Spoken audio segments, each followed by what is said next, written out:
Welcome to Transition Talks. This is a series of interviews of former athletes that discuss their athletic retirement, their transition away from sports, and what they learned through the process. My name is Q Williams. I am a former Division I football and baseball player, and I'm a transition coach for the Athlete Soul program, and I also run the Beyond Sports program for current competing athletes. I'm here today with a friend of ours, Connor Dietz. He's a former Division I quarterback for the Air Force and also the team captain from back in 2012. And he is also going to be sharing with us his story of athletic retirement and his experience with the transition and more about what brought him to do what he does today, which is the co-founder of an amazing organization called GMTM that helps connect athletes with amazing opportunities. So we'll dive into the topic of retirement, and I can't wait for this opportunity to talk to Connor. All right, Connor, I'm so excited to get started with this. Welcome to Transition Talks. Q, thank you for having me, and Athlete Soul, thanks for having me. This is awesome. Yeah, really excited to get to know you, get to know your journey, get to know your sporting background, what you're doing now, and what that transition looked like for you. So I'd love for you to just start us off by giving us a little bit of a background on your sporting career and what that was like for you. Yeah, I always try to keep this as short as possible because a lot of athletes, we all have such diverse stories, but mine's pretty straightforward. Born and raised Columbus, Ohio, so Midwest product, and because of that, football, basketball, baseball, and then lacrosse were kind of my sports. Really just raised in a sports family, and football was really the one sport that kind of took to my heart. Really enjoyed, the sport for a number of reasons, but mostly just, the team aspect and the brotherhood aspect of it. And so, competed there. I played for Hilliard Davidson High School, which was a Division I program in Columbus, Ohio. Fortunate enough to be surrounded by some incredible coaches and teammates, guys that I played with, and literally like peewees with my dad was the head coach for. And so it was pretty cool to play with them and some of my best friends from age, third grade, fourth, all the way to, junior and senior year, where we were fortunate enough to win the state championship, go 15-0. And we were only the second public school team ever in Ohio to win the Division I state championship at the time. So that was exciting for our community. And then, that sort of, probably for the most part propelled my opportunities at the next level, which I took an offer out to the Air Force Academy out west under Coach Troy Calhoun. That is it's a tough place to kick off your career at. But, looking back, I wouldn't have traded it for the world. So I went out there, stayed a quarterback when maybe I thought I was going to, become like a running back or a slot back or, strong safety, free safety. But the offense really suited me as a quarterback. So I was able to do that through those 4 years. We were super fortunate, went to 5 straight bowl games. My senior year, I was able to be team captain with some other great guys. And again, I wrapped my career in January, or I guess December of 2012 at the Armed Forces Bowl down in Fort Worth. And then, I continued to try and train a little bit and stuff. But as we all know, we all have one title as being athletes, which is former at some point. And so, as much as I tried to keep the dream alive after college, I ended up kind of hanging up the cleats. But was super fortunate for every minute I was able to spend on the field. So cool. And I love how you touch on, the community aspect, the team aspect. We're actually both Midwestern boys at heart, right? Like I was raised in Pittsburgh, but I was born in Youngstown, Ohio, and I have so many friends from Ohio. Anytime I meet someone from Ohio, I'm really reminded of like the true grit of, Midwestern style football. And there's something really special that comes with that, the family atmosphere. Maybe we'll talk about it a little bit later, but also the brotherhood that's created in that. I think that's really something that goes with us, for forever. And you obviously experienced that in college. We actually share an old former teammate, Jeremy Ebert, or I'm sorry, you played against Jeremy. I think the roots go deep when it comes to Midwestern sports and, sports as a real lifestyle. So what role do you feel like sports played in your life and your development as a person? The list is probably too deep to even, truly cover even on a 60-minute call. And Q, I'm sure it's the same for you, and I'm sure it's the same for Jeremy and a whole lot of other people. Where you're so right. I Yeah. mean, like I always, as athletes in general, I think it prepares you for so much in life, but specifically like Midwest athletics, like to your point, I always, I always dog on, people who are from other areas. I'm like, yeah, but you didn't play in the Midwest, you don't know what it's like, that true grit, playing when it's snowing and then also when it's super heat. So I totally, have a bias towards Midwest people and Midwest athletes with some grit. But I do think, to your point, I mean, I whenever I look back, or anytime anyone asks me, what's really helped you in life, I always, my faith, my family, and sports, hands down, in that order always.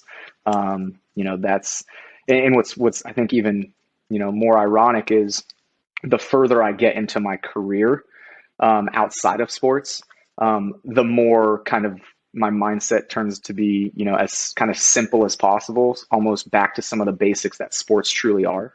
And I think that's what's really, neat too, which is as far removed as you get from the game, a lot of the principles still are there with you, where, some of the biggest on my, that I always think of and I use every day I talk about these, the first and foremost is just, highs and lows, like sport, football, as you know, right? I mean, throw a touchdown, right? One minute, and the very next minute you throw a pick six. And so it's like, how do you balance highs and lows? And I think in life, in sports, and then obviously in now business, it's maintaining that even keel where, you don't become arrogant with wins, and you don't become, super down with losses, right? You find ways to just continue moving forward. And I think that's all predicated around my career in sports. And that's kind of probably one of the biggest ones that I live by.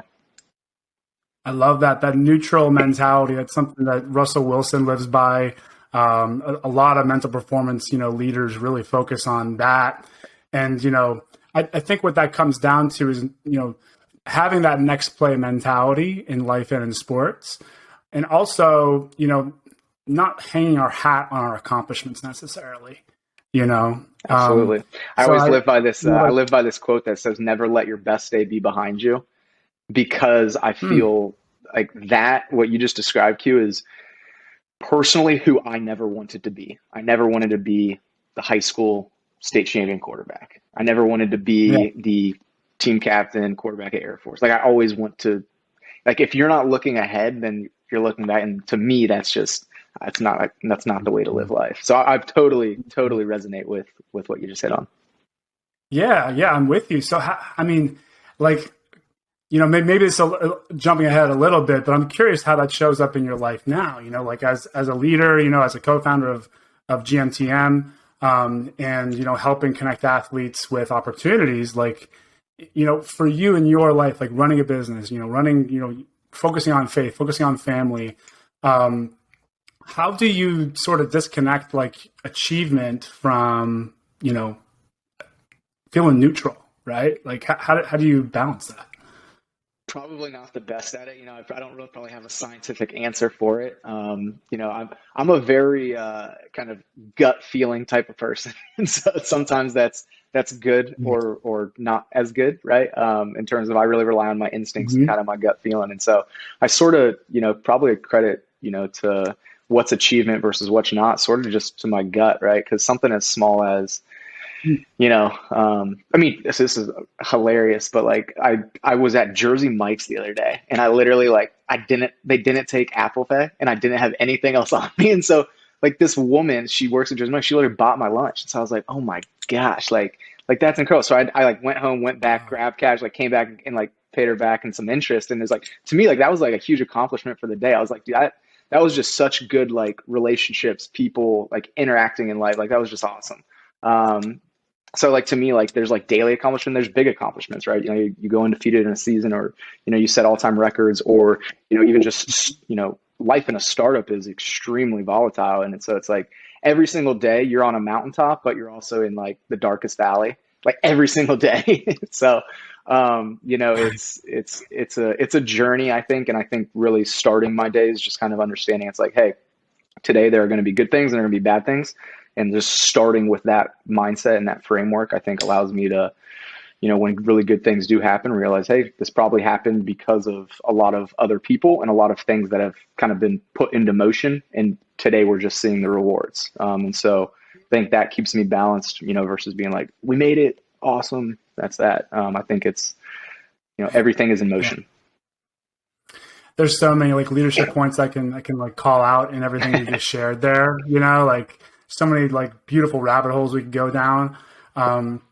I think it's really clear that, you've been able to sort of keep, in your own way, as best as you can, that athlete mentality, of staying neutral, of detaching from the result and really just focusing on what you can control. Right. I know that the startup world, I know the entrepreneurship world, and, sometimes, it can feel a little bit like, where are we going? How fast is it going to pick up? Like, one day it feels great. The next day it feels like it's a complete failure, right? And, I think like one of the hardest things, as an athlete and as a human being is like seeing like failures as not failures, like seeing like those little valleys as really just, lessons that we can take and we can learn. I'm curious for you, what was I'm curious like how that relates to your transition, because so many athletes, as they transition from sport into the real world, we naturally just compare where we're at starting out as a beginner. Maybe it's in entrepreneurship, maybe it's, going in your MBA or something like that, right? Or maybe you're working your first job out of college. A lot of athletes go into sales, and it's a grind figuring out how to, handle all those no's before you get a yes. So there's a lot of adversity a lot of athletes face when they first enter the workforce or real life.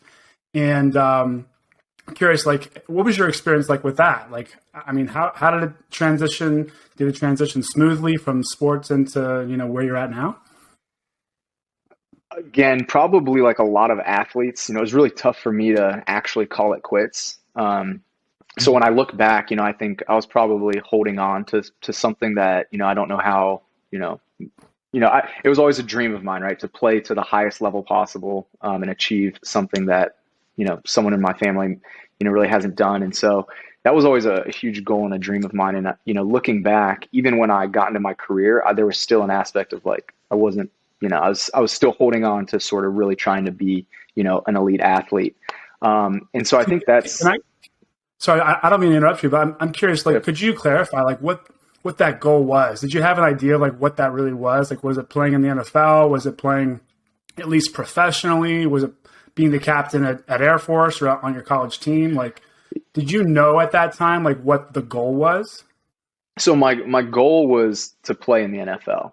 That was hands down kind of the ultimate goal. I always said if I got to the NFL and I scored a touchdown, I was going to do the any given Sunday where you just get on, both your knees and just like straight to the, the crowd. So I guess that was probably like the ultimate goal, but it was really just to, put on a helmet and make a roster. And I was able to put on a helmet. I wasn't able to make a roster, but that's still more than, really I was, probably should have done. And, as much as anyone in my family's done. And part of that to me is now it's, leaving a legacy where it's like, hey, my brother's son or sons, right? Like their journey, I now know more about that journey that I can help them with, right? Or, if God willing, I have, a son or something like that, or people around me, my friends, family.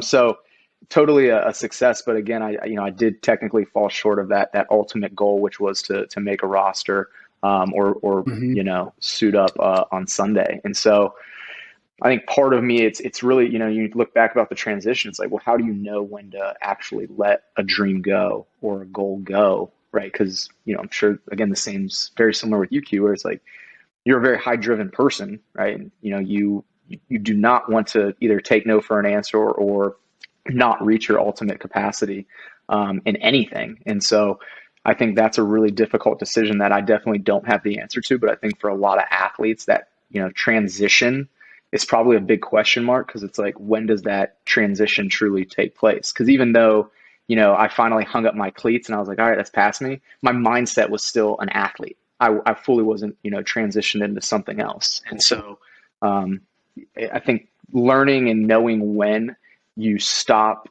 your true athletic career is kind of the first part of that journey. I obviously don't have a good answer for that. For me, it was a great support system around me to realize, you're probably not going to, have a 10-year NFL career, right? And it's probably time to look at some other avenues and some other goals. And again, so I think that goes back to, one of my rule number ones in life, which is just in anything that you're doing, sports, non-sports, whatever, surround yourself with incredible people. It doesn't have to, I know a lot of my network that they're not as fortunate to have great families, right? Or come from, incredible backgrounds. But what they have done is they've sought really, really positive relationships, whether teammates or off the field. And they've grown and cultivated those, because that ultimately really helps navigate any transition in your life. Wow. It's huge. And, I'm sure like faith has probably played a role in your transition too, and just obviously your life. But I want to really hone in on that value of community and who you surround yourself with. Can you think of maybe the most important people in your life that were able to keep you even keel through that process? I look back, and my father is hands down my biggest role model. I owe pretty much everything to him. And then my brother, also. My brother's 8 years older than I am. He ran track and field at Miami, Ohio. He was a Division I athlete himself. He's the reason I wore number 11. He was like his work ethic, he shouldn't have been a 300 meter finishing state qualifier and state placer, but he found a way and he did it. He's taken that on to his career. And you talk about what he's done professionally after his athletic career, it is absolutely incredible. He started at the ground floor of a company in Chicago, and he's now risen within 10 years to being CEO of all of the Americas and president of what he's doing, which is just it's unbelievable. And so I think those, but I was fortunate, right? Those are my family members. Outside of that, I think just again, going back to sort of having gut feelings or instincts, I think we all know when we first meet someone, I really like that person. Q, I think we're hitting it off, we connect, but then what happens, I think so many times, is people just don't make time or space for that relationship. And so I think for whatever reason, some of the key people, Jim Miller was a guy that I met through another kid on our little league team. It was his grandpa, and he had played sports, and he just took a taking to me, and we would grab breakfast once a month for 10 years. And obviously some coaches of mine, some teachers, just people in my life. And I think, again, my dad probably played a huge role in making sure that those relationships continued. Right. But I think that's a big part of community, which is just follow through and follow up, in terms of people come in and out of your life every single day. And it's up to you. If you think that relationship there's something there, or that person makes you feel good, or you get wisdom from that person, or whatever, it's up to you to bring value, or, let me buy you coffee, or, hey, can you teach me? It's up to you to truly want that and grow that. And I think that's invaluable for any person on planet Earth, is to really cultivate the relationships that you think are worthwhile. So true, man. When we're talking about mentorship right now, we're talking about people, and this, the people we aspire to be, people we surround ourselves with. It's almost like that mastermind concept that Napoleon Hill talks about, if you're a fan of his.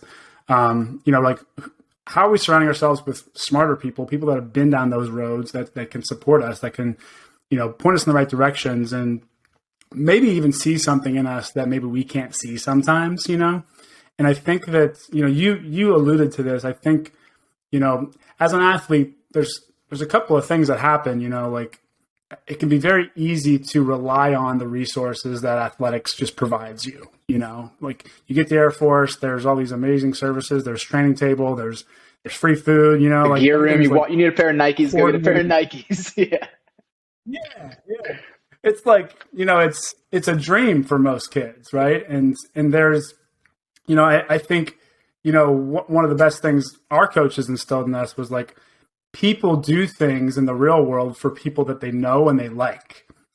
So they're naturally going to know you, because you're Connor Dietz, you're the basically All-American quarterback, at the Air Force, right? Yeah. So like, it's like they're going to know your name, but like I always say they're going to love you for who you are, and they're going to do things for you because of who you are and who you show up as and the follow through you create.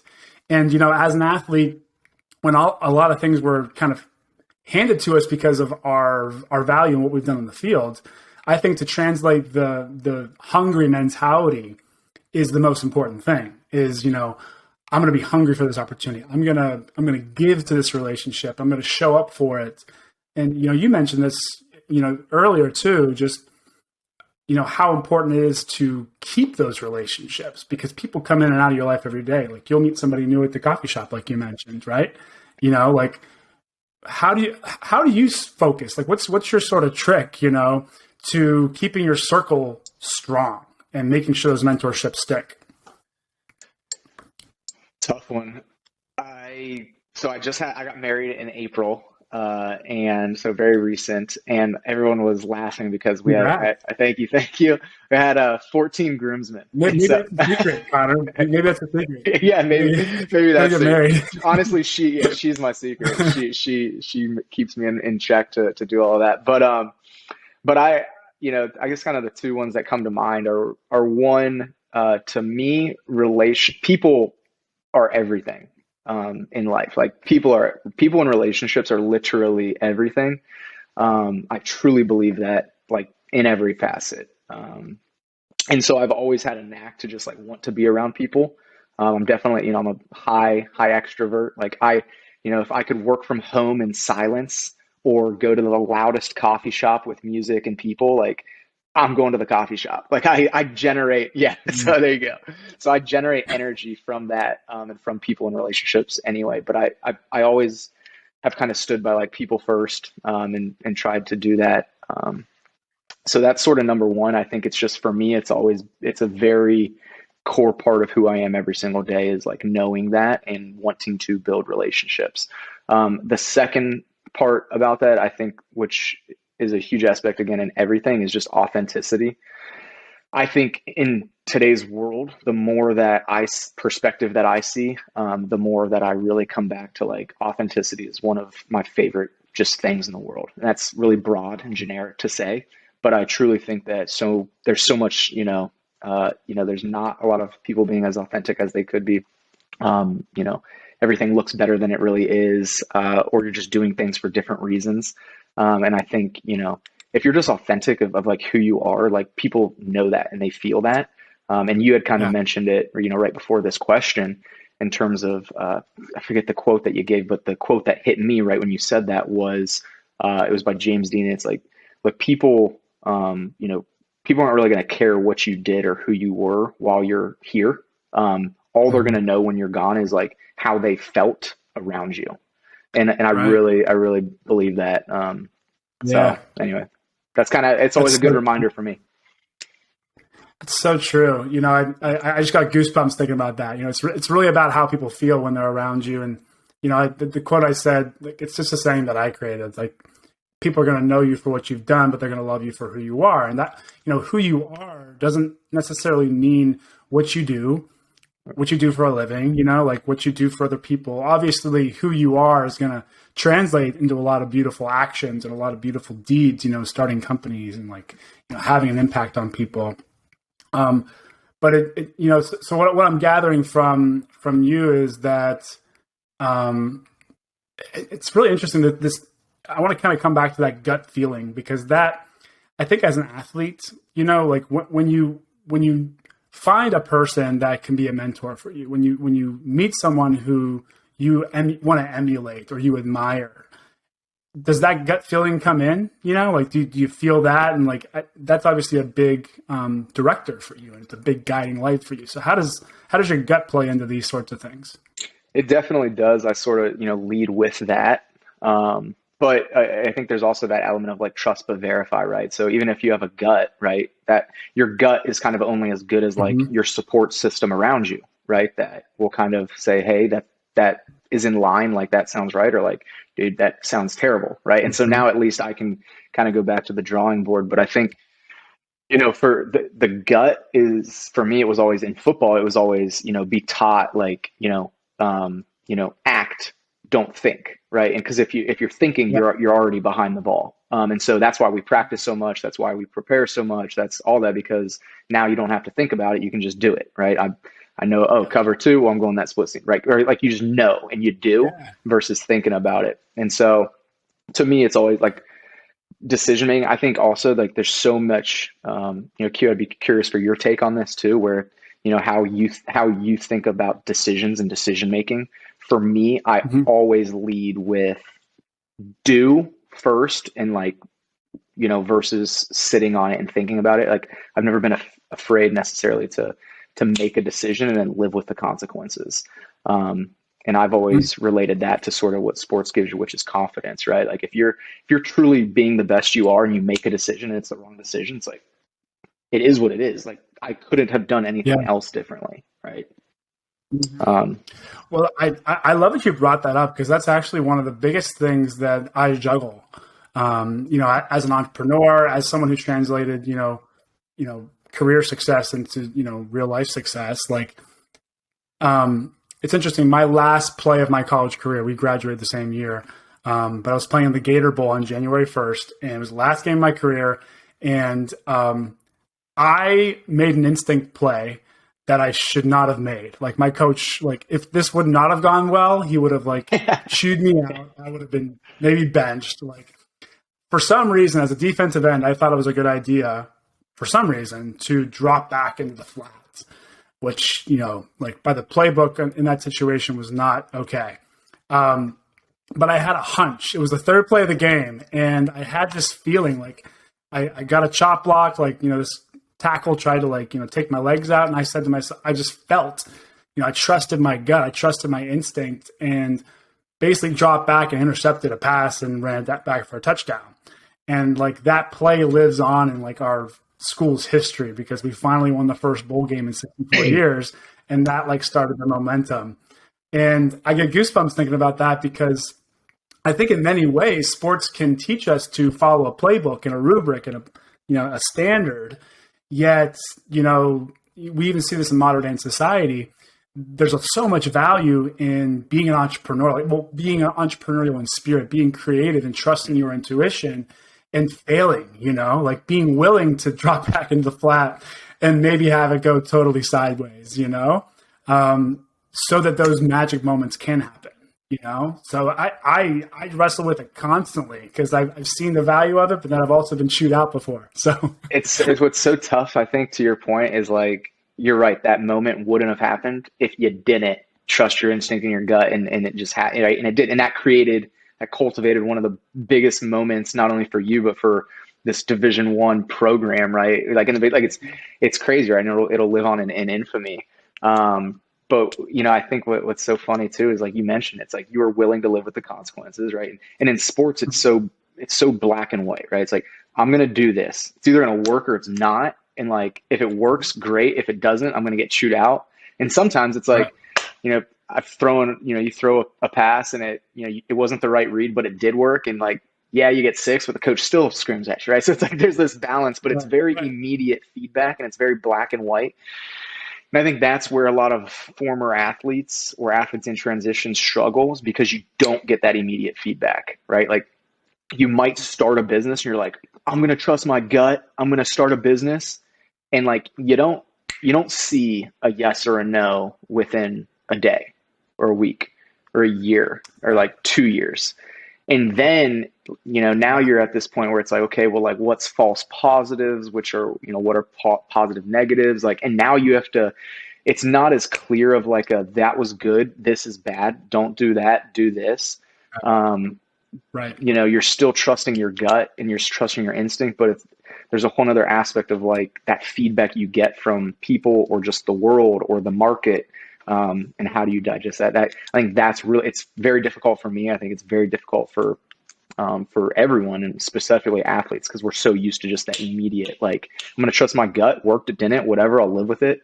But that's in a very clear kind of niche focus, and that's not always the same in life. Yeah. like athletics is like the perfect environment for like A/B testing, like you can literally like try something new and like that didn't work. Like scrap that idea. I'm never going to do that again. Get your head blown off or something, like on a play. Yep. Like I think it's a perfect environment for that, but I can really relate, like translating that into the real world is tricky because you said it best that if you don't, surround yourself with the right people that can give you that constructive feedback and people that you trust to give you that positive and negative feedback, just critical feedback to tell you if it's a yes or no, in their opinion, then we can live in a vacuum as retired athletes. We can isolate and we can get in our heads a lot. And, I've been there where like I got kind of stuck in my head and lost access in many ways to my gut because I didn't have enough feedback in my life, So I think it's so great that you were able to create that, keep that momentum, keep people like, I think you said Jim Miller was his name. Yeah. People like that in your life and meet with them on a consistent basis. And, trust is huge. Like being able to trust somebody with your life is totally, that's everything. Oh, and in the Air, like when I was in the Air Force, like that's truly it. Right. But there's a really neat, we actually just shared it on a team call, today. One of my colleagues, good friend and co-founder, Joey Grant, actually shared it. We do like a quote of the week every week. And this one was from Marcus Aurelius. And it said, everything that we hear is an opinion, not a fact. And everything that we see is a perspective, not the truth. And that's very similar. It kind of hits the tone of what we're talking right now, where it's like, again, like when you're trying to, trust your gut and think critically, build a network, take people's perspectives in, it's all part of kind of the same puzzle. And ultimately you're the one that makes the decision.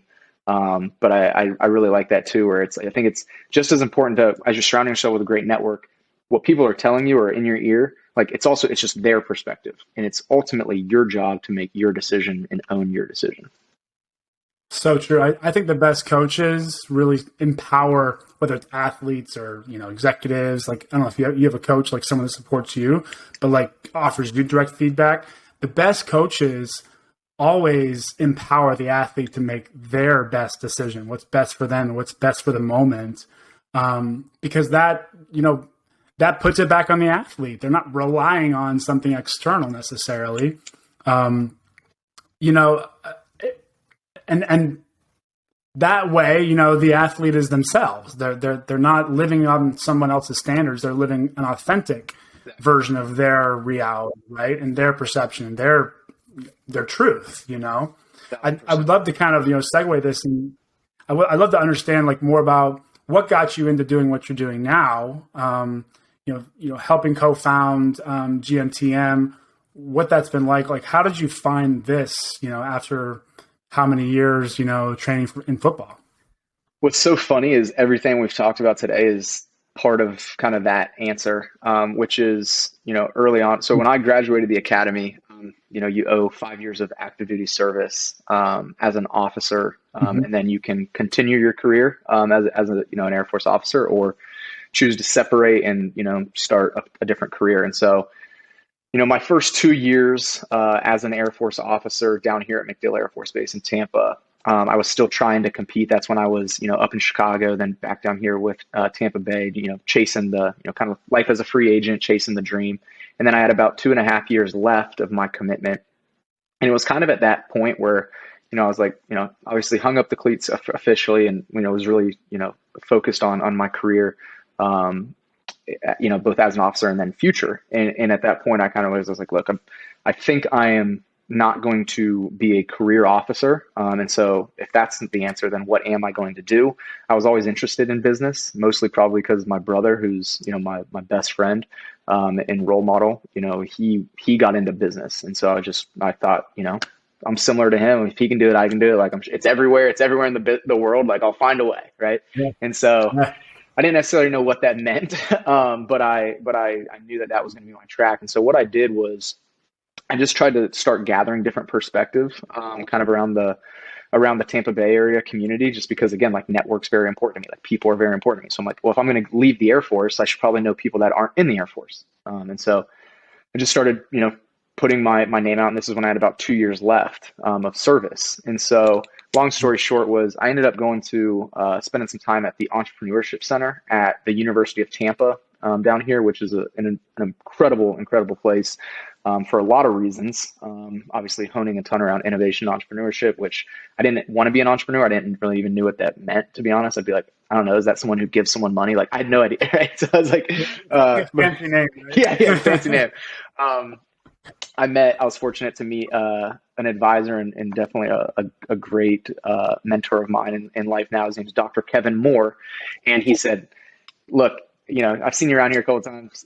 I don't think you really know what's going on. I don't think you really know what you're talking about, but I like you. So if you wanna learn more, you wanna meet, come to my office Monday morning at whatever. And so Monday morning at 8, I was there. We met, we chatted, and we built a great relationship. And he kind of just introduced me to really, what's the what about the landscape of business today, entrepreneurship in general, like just your basic principles, and it sparked enough within me to say like, hey, I have roughly 2 years left before I separate the Air Force. Like when I get out, I'm going to have to get a job.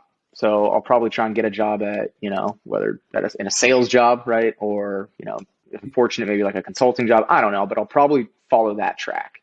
So if that's the case, I have about 2 years to maybe try something on my own, with the opportunity of like, if it goes terribly, like at least I'm still like eating and breathing. I can shop and get food, so on and so forth. I can live.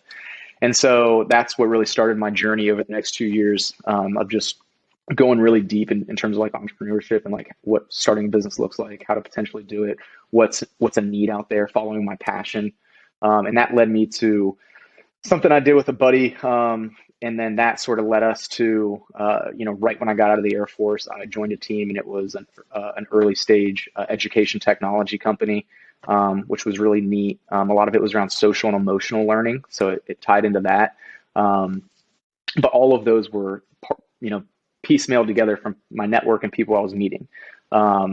Ultimately, what happened was about a year into that, someone called, probably similar to Q, like Miriam introducing us, right? It's like, it's not that big of a circle at certain levels and in certain places. And so we had a mutual advisor kind of say, hey, Connor, you need to meet Joey. Joey, you need to meet Connor. Connor was an Air Force quarterback, now starting this company in education technology.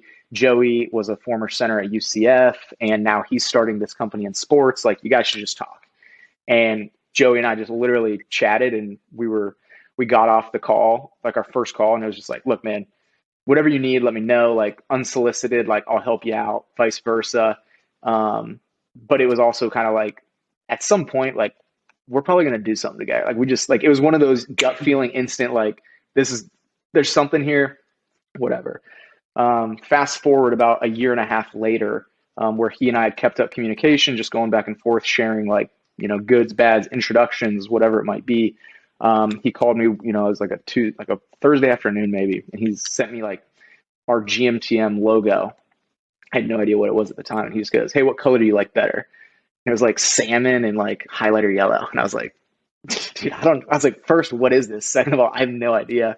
I was like, the yellow maybe. And so anyway, I talked to him for about 2 hours in the car. When he sent me that, he described me kind of at the inception of what GMTM was, and what he was getting started with our other co-founder, Alex Rudloff, who, for another day, another time, that guy is, talk about someone who is really, really neat to listen to and just soak in.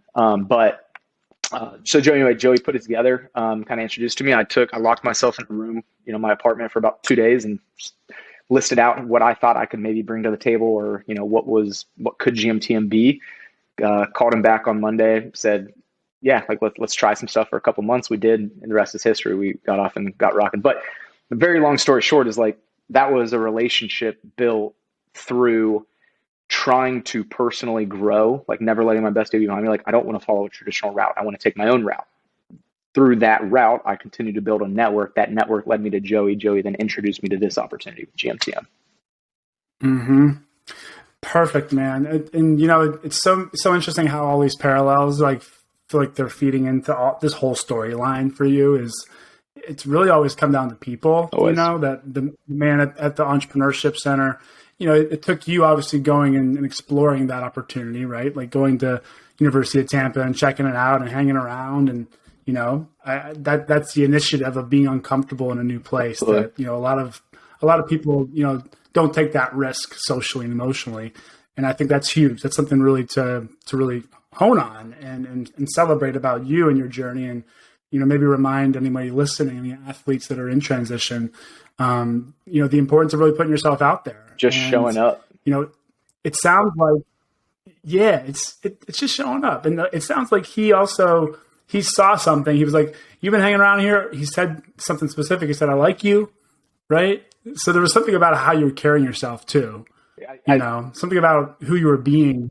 Agree. Yeah. I think to your point, I think a lot of it is, it's just like, you as an athlete, we are always given everything. We're given the best coaching. We're given the best training. We are given the best, you name it, facilities, equipment, gear, and I think it's just so important for anyone, an athlete specific, to understand, once you leave sports, yes, I still will always carry the title of I was a former state champion or a former quarterback at Air Force, but no one cares, that's not going to get me a job. That's not going to get me a mentor. That's not going to, that may be, something that I'll always have, that certainly I will cherish, right, till the day that I have, and I'm honored and humbled to have those. But I think I got peace when I started to learn that really no one cares. The real world doesn't care. It's on you to seek those things, to put yourself in opportunities,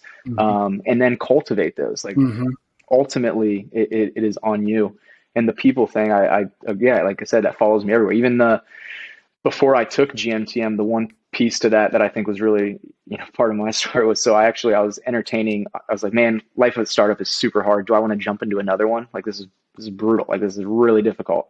And so I took an interview with Amazon. I flew all the way out to Seattle, had a decent, opportunity. And they, offered me a position. But I remember during my interview, the interviewee or interviewer said, so tell me about your previous, your business, what you're doing, yada, yada. And I told him, and it was still, in business, we were doing well. I had since moved to an advisory role, and he was like, well, obviously it didn't go that great, if you're here interviewing with us. And he meant it in a very laissez-faire, casual, we'd love to have you. That's great. Didn't work out. Good for us. Great. Awesome. But to me, it immediately triggered dude, you're right. Screw this. I'm going to go back and build and get to a point where, I don't need to. And anyway, that was just, a little bit motivation for me, but even just putting myself out there to go and take that interview with Amazon, it's that ultimately helped make the decision, that I needed to make, which was help build GMTM. Yeah, that's really beautiful. And, keeping with this sort of theme we've been talking about around community and who you surround yourself with, you have an interesting background in that you have a sports background and also, an active military background, right? You served active in the Air Force. Correct? Absolutely. Yep, I was a logistics officer for 5 years. And so, the power of brotherhood and community and working in a pack, in a team, I mean, you couldn't have had two more powerful environments to learn that. I just think that's really unique. And, the athlete transition is often, I link it very closely to veteran, integration and transition into real life. So you mentioned, you're I got to surround myself around civilians. You're dead on. Yeah. That is something that I'm super passionate about. You're exactly correct. Mm-hmm. Yeah. And it's an interesting dynamic. And I find that athletes get along really well with vets because, they have sort of a shared, almost barbaric background, in that team environment that you really can't replace in the real world. How do you feel about that? I'm curious. Do you feel like you've been able to replace or, reach a level of fulfillment that you felt? Because, when you think about the goal that you had of reaching the NFL, making a roster, and all the things you achieved, I think really when we go back to it, it's not necessarily a goal. It's about who we become in the process and how we feel about who we are. you know, I'm curious for you, like, how do you feel like, where do you feel like you're at, like, present day? And, you know, like, have you experienced, you know, a comparison to your old self? Like, what's it like for you, you know, being Connor Dietz, the co-founder? There's a lot there. I think so. First, you're exactly correct. Where athletic transition is very parallel to military transition, and I think the quick version of that is like you're a trained professional with a very clear objective, right? Your objective as an athlete is to be the best physical specimen you can be, right? As a military person, it is to protect, you know, our nation. And like it's very clear, and you're trained for a very clear way. And the rest of the world just doesn't operate like that. And so the transition inevitably is extremely difficult for a multitude of reasons. Mm-hmm. I definitely also think that the experience I gained in the military was different yet equal to everything that I've done on the athletic side of the house. I think, you know, one thing, you know, you had a great coach at Northwestern as well, and probably previously, where I was always taught, you know, in sports, it's like, hey, after practice, like clean up. Like you're not better than the, you know, the groundskeeper or the janitor. Like we're going to clean up our locker room. You're going to clean up this, you know, so on and so forth. I think what the military did was it like doubled down on that with me personally, where it's like, great, you graduate as a young officer. Now you're in charge of, you know, 50 enlisted members, some of which have been in the Air Force for 20, 30 years. And it's like, holy mackerel, like, that's super humbling, right? Like, you know, and to understand that, I think both of those, I think also play just a huge role within the transitions too, where it's like, you're never too high, you're never too low. Like you're never above someone, you're never behind someone. Like you are where you are in that process. And I think that's kind of where I view myself, you know, today, where you're like, where are you? It's like, to be honest, no idea. Like I'm in the process. I'm in it, right? I'm Yeah. you know, I'm a surfer out in the ocean, and I'm catching some waves, and some waves work, some don't. And, you know, you know, it's my job to hopefully be in a position where like I'm healthy enough, I'm in a good mindset enough to like hop on my board when the right wave catches, right? And take that for what it's worth. So very much view it as just kind of, I'm in it, right? I'm in the game. We actually read Man in the Arena at our wedding. And I think that's just a great one too, where it's like, you know, there's so many spectators, there's so many this where, you know, just you're in it. And, you know, again, I'm going to make really bad decisions every single day. I might get lucky and make a few good, but I think just knowing that you're in it and you're just giving your best every single day, really that's, you know, all you can ask for. So I don't know where I am, but hopefully I'm trending in the right direction. We'll see.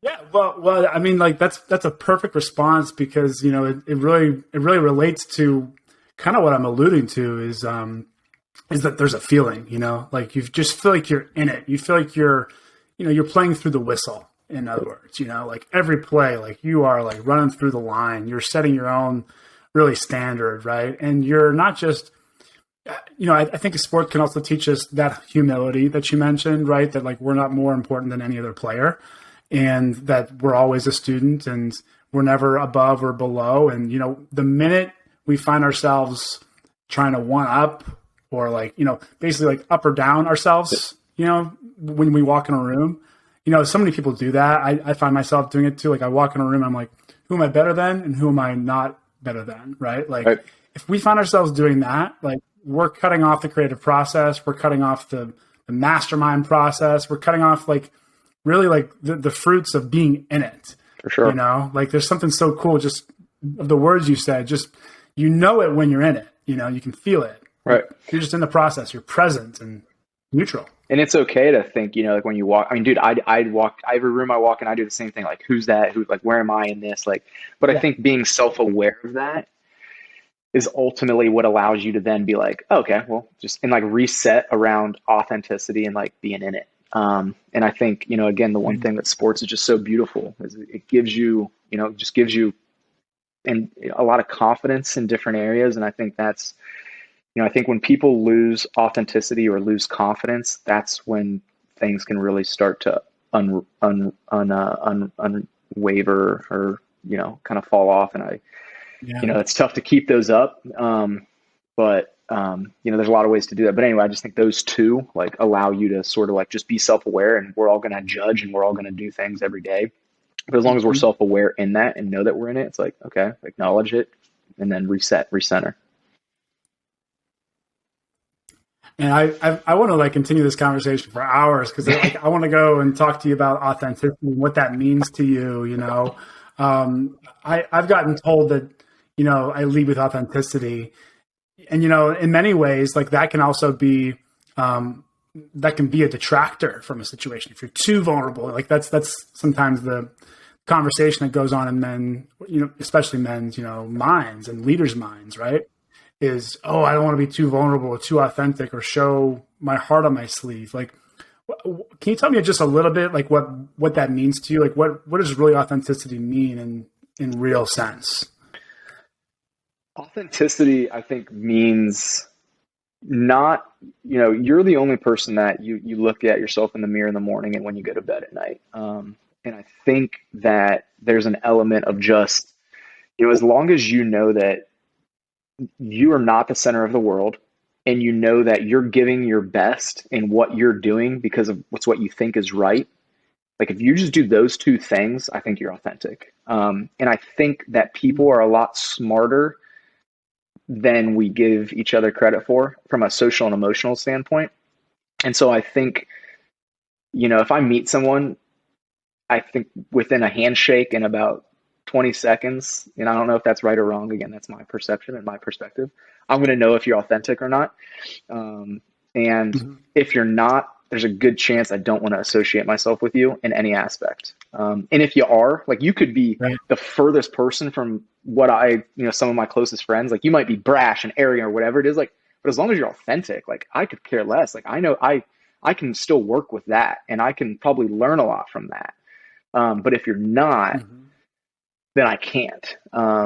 And again, I'm not, there's probably a million times where I'm, not as authentic as I could or should be, but I try to be. And, again, I think that's kind of a lot of the gut stuff or the instinct stuff. And so to me, it's truly, again, as long as if you're a good human, you're trying your best. And again, you're really just who you are. Again, I think people realize that and see that within other people very quickly.